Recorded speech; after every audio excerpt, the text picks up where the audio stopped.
Com uma pintura de Lúcia Costa, Fluminense sai vitorioso no clássico vovô. Fala, fala galera, eu sou o João Santiago e hoje eu tô aqui no canal do Portal da Liga para fazer um pós-jogo completo sobre o duelo entre Fluminense e Botafogo pela terceira rodada do Campeonato Brasileiro. Vamos começar falando já do primeiro tempo. Cara, que primeiro tempo chato, um jogo ruim, truncado, e o árbitro também não queria que o jogo acontecesse. Toda hora ficava parando, toda hora deu 4 cartões amarelos só no primeiro tempo, e um cartão amarelo ridículo para o Samuel Xavier. Uma simulação que assim, Samuel simulou como ele sempre faz? Sim, mas não foi aquele absurdo para você dar um cartão amarelo por simulação. E mesmo assim, o Fluminense criou boas oportunidades. Se eu não me engano, teve duas com o Canóbio pela direita, né? E uma com o Serna, que ele conseguiu até uma falta perto na boca logo na lateral da grande área, né? Já o segundo tempo, o Martin Anselmi tirou um zagueiro e começou a botar um jogo mais para frente, porque a proposta dele era 3 zagueiros. E 3 zagueiros com laterais que tem que ficar marcando Canóbio e Serna, acaba que vira uma linha de 5 atrás. Não tem como o Vitinho e o Alex Telles jogarem de ala, que eu acho que era a ideia dele, né? Bom, no segundo tempo o Fluminense conseguiu jogar um pouco melhor. Assim, jogou bem, aí teve aquela grande chance do John Kennedy, uma chance que assim não pode perder em clássico, uma chance como essa custa caro em clássico e em partidas decisivas, né? Uma rodada assim uma terceira rodada de Campeonato Brasileiro acaba sendo decisivo, porque ainda é o início. Daqui a pouco, quando tiver na 15ª, já vão ter clubes preocupados em fazer 45 pontos e salvar do rebaixamento, enquanto podem ter outros, como o Fluminense, que estejam lá para os 60 pontos brigando pela liderança. Entendeu? Então, no segundo tempo, ele perdeu essa oportunidade. Logo depois, uma ótima chance também do John Kennedy, se eu não me engano, ele abriu, chutou, a bola sobrou para o Martinelli, chutou meio fraco, né? Meio truncado. O goleiro rebateu e sobrou no pé de quem tem uma calma, que assim, como eu descrevi lá no www.portaldaliga.com.br, você pode ler a matéria completa sobre esse pós-jogo, foi um gol antológico, um gol incrível, um gol de craque do Brasileirão. E é tudo que o Lúcio Costa pode ser. Ele tá jogando muito. E assim, não é qualquer jogador que faz isso, ele clareia toda a jogada. Eu não diria que ele é um finalizador nato, eu não diria que ele é um Arrascaeta da vida, um Matheus Pereira, mas ele é diferente, ele faz o time todo jogar melhor. Isso é muito doido, porque assim, você pega, começa uma jogada, tal, Martinelli, Bernal, pá, chega no pé do Lúcio, logo vem uma solução. Uma solução rápida e uma solução geralmente que deixa o atacante perto de um cruzamento para o gol. Ele destrincha bem a jogada, assim como o Ganso fez por muito tempo, só que acaba que o Ganso sempre foi mais um passe direcional. O Lúcio, você não sabe o que vai vir dele, sabe? Pode ser que saia um gol, um chute de longe, igual aquele gol que ele fez contra o Flamengo no ano passado, e pode ser que ele deixe um atacante de cara pro gol. E depois daquele gol, daquele lindo gol que eu comparei até com o Lionel Messi, jogando no solo brasileiro,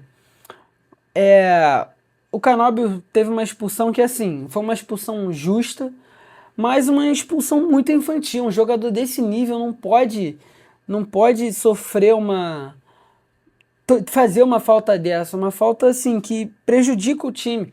O Fluminense estava bem no jogo e acabou tendo que se recuar por causa de uma falta infantil do Canóbio, que obviamente era para amarelo. Então, assim, acabou que prejudicou um pouco o clube. E mesmo assim, o Lúcio Costa jogou pela direita nesse meio tempo que ele ainda ficou em campo, conseguiu recompor bem. E mesmo assim, com um a menos, o Fluminense estava criando chances mais claras que o Botafogo. O Botafogo não estava com uma proposta boa de jogo, estava só no lançamento. O único que estava jogando bem ali mesmo era o Danilo. O Montoro começou jogando pelo lado esquerdo, depois foi para o meio, começou a jogar um pouco melhor. E assim, Botafogo não criou nada. Até o Martin Anselmi falou um pouco na sua entrevista que não tem como mais vender jogadores. O Botafogo já vendeu muito jogador. Mas enfim, como o foco não é Botafogo e sim o Fluminense, Fluminense fez suas alterações bem, eu acredito que tenha demorado um pouco, poderia ter feito as alterações um pouco antes. O Hércules entrou com todo o gás e a gente pôde ver que o Hércules, assim, já é óbvio, né? Mas o Hércules é titular ao lado do Martinelli. Não existe o Bernal ser titular. O Bernal é aquele jogador que entra bem nas partidas. Ele não é aquele jogador que começa bem as partidas, sabe?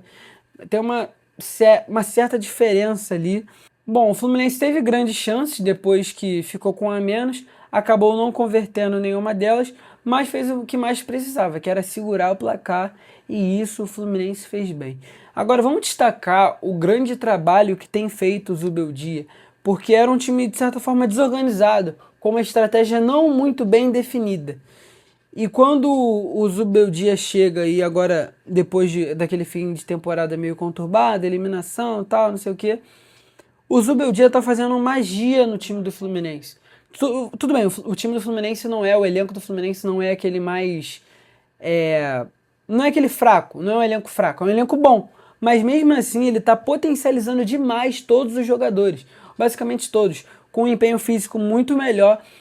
O time pressiona, perde, pressiona muito bem quando perde, sabe onde tem que pressionar muito bem, e quando recupera essa bola, já sabe o que tem que fazer. Geralmente sei lá, René recuperou a bola. Martinelli já está infiltrando, que já passa um pouco mais na frente pro Serno, pro Canóbio, toca no Lúcio que deixa clara a jogada. Então, assim, o time está jogando muito bem e isso vem muito do técnico Luiz Zubeldia, que está fazendo um trabalho incrível. E assim, o que falta para eu falar, o Fluminense vai ganhar um título de expressão esse ano, é apenas um centroavante e um zagueiro. Porque o Freitas ainda deixa muito a desejar, ainda tem, como eu posso explicar? O Freitas ainda não é aquele zagueiro ideal. E eu não tô falando de um zagueiro de elite, não. Eu tô falando de um zagueiro nota 7, 8, sabe? O James é um zagueiro nota 9, até agora tem se mostrado um zagueiro excepcional. John Kennedy também tá fazendo bastante gol, se eu não me engano já fez 3 na temporada, 3 ou 4. Tá jogando muito bem. Só que assim, aquela chance que ele perdeu, por exemplo, um atacante de elite, um atacante nota 8, nota 9, faria aquele gol, entendeu? Ele tá tendo boas oportunidades, tá criando essas boas oportunidades, mas ainda falta algo a mais. O Fluminense precisa de alguém para disputar a posição com ele diretamente, entende? Precisa de alguém que vá ser concorrente direto do John Kennedy nessa posição, entende? Não trazer um argentino que vem para ser reserva do John Kennedy. Não existe, pô. Não existe trazer um reserva que deve ser um reserva, entendeu? John Kennedy não deve ser titular. Ele pode disputar, claro, essa posição, mas não é o que o Fluminense precisa muito bem agora, entende? Destacar mais alguns jogadores que fizeram ótimas partidas. Já falei do James, já falei do. Não falei do Fábio. Fábio fez uma partida muito boa, segura como sempre. René. Cara, o René era para ser reserva do Fuentes na temporada passada, na minha opinião. E acabou que ele jogou muito. E esse ano tá acontecendo a mesma coisa. Só que acaba que a disputa é com o Arana, que é um lateral que já foi de seleção brasileira, um lateral de altíssimo nível. E o René segue subindo o nível, segue fazendo partidas muito seguras. Martinelli, gente, Martinelli é jogador de seleção. Pode ser que não nesse ciclo, que já está se encerrando, já está no final, mas no próximo ciclo de Copa do Mundo, Martinelli tem que ser convocado. Espero que o Mário e o Montenegro possam fazer uma boa venda. Eu não falo apenas de valores, não, falo também sobre um bom futuro para o jogador, uma boa gestão de carreira, sabe? Acaba que eles não têm muito controle sobre isso, mas eles podem influenciar o jogador nesse passe. Martinelli é incansável até o final, joga muito. É um jogador de altíssimo nível que pode ser uma das vendas mais caras da história do Fluminense. Kevin Serna e Canóbio fizeram um beabá, mas o Canóbio fez o beabá ruim, sabe? Ele criou 2 oportunidades no fim do primeiro tempo, mas estava muito pilhado. Acabou que ele foi expulso, né? Uma expulsão, como eu já falei, é muito idiota, que um jogador não deve fazer. E outro jogador que eu não falei foi o Samuel Xavier. Samuel Xavier ainda não está na sua melhor fase. Eu diria que no seu melhor condicionamento físico.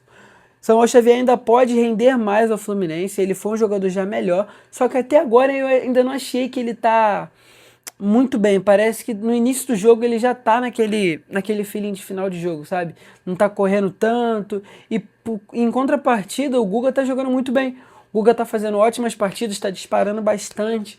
Então, assim, eu acho que eles merecem ter. O Guga merece entrar nessa disputa de lateral titular.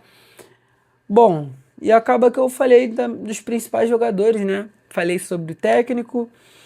E é isso, o Fluminense teve uma vitória importante para a temporada, já está na sua... Segue invicto já há mais de 15 jogos, se eu não me engano é o 17º jogo invicto no Maracanã, e isso é algo incrível, histórico, mágico. Espero que continue assim, porque se continuar ganhando dentro de casa e arrumar um empate, fora de casa o Fluminense pode ganhar a Copa do Brasil, pode copar a Copa do... Copar não faz sentido, né? Pode levar esse campeonato brasileiro, e eu espero que venha para mais títulos. E acredito que seja isso. Acredito que eu falei sobre tudo. O Fluminense segue mantendo a boa fase. Agora tem um duelo contra o Bangu na segunda-feira. Só que, se eu não me engano, já joga na quinta pelo campeonato brasileiro. Não, na verdade joga segunda contra o Bangu. Eu não sei se o Zubeldia vai vir com o time completo, provavelmente vai vir um time misto, né? Como é um jogo contra o Bangu e tal, não sei se vai ser promessa de casa cheia, porque é segunda-feira de carnaval, mas nós estaremos aqui fazendo o pré e o pós-jogo para vocês. Não esqueçam de se inscrever aqui no canal do Portal da Liga, dar o like, compartilhar, que é muito importante pra gente, tá? Se você gostou do vídeo, segue, curte, comenta e compartilha para mais. Tamo junto!